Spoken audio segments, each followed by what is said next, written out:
a checklist of 5 healthy communication habits. The number one thing that couples say when they come to therapy that they want help for is their communication. So I want to give you some practical tools that you can use in your relationship. Hi, I'm Amber Dawson.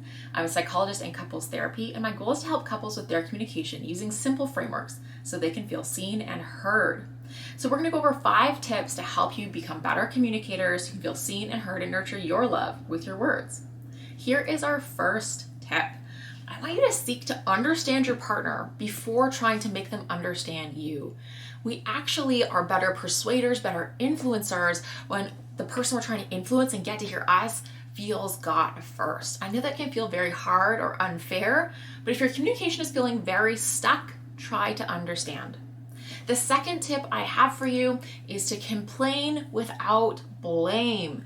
It is so okay to have a complaint, but how we present our complaints is going to influence whether or not we are heard.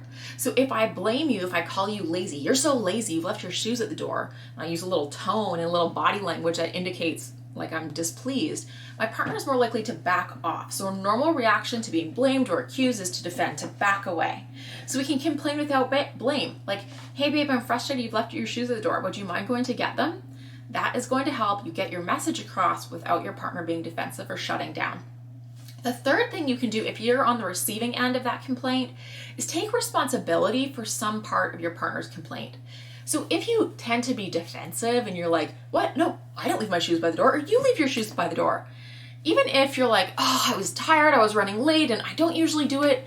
If you take responsibility, even just for a little part, it tends to diffuse things like, oh, you're right, I shouldn't have left them there. Let me go grab them. Or, oof, yeah, I'll go grab them. I was running late. Sorry about that. That's way more likely to diffuse things than if you counterattack or just walk away. The fourth thing to do is to self-soothe rather than stonewall. So if you feel yourself shutting down, you just don't want to get into it, say, hey, I need a break, I'm coming back, and take some time to regulate your nervous system. We are way better communicators when our nervous system is regulated. In fact, we are awful communicators when our nervous system is dysregulated. So learn to know when your nervous system has stopped working, when it's dysregulated, how to soothe it and how to re-engage with your partner in a way where you can both listen and remain soothed and okay.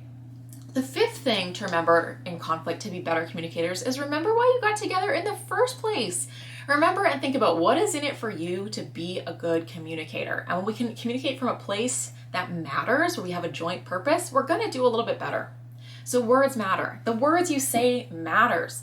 So learn to start communicating about the actual issue, not how you're communicating about the issues. This helps you resolve problems, talk without fighting, increase your connection, and deepen your love.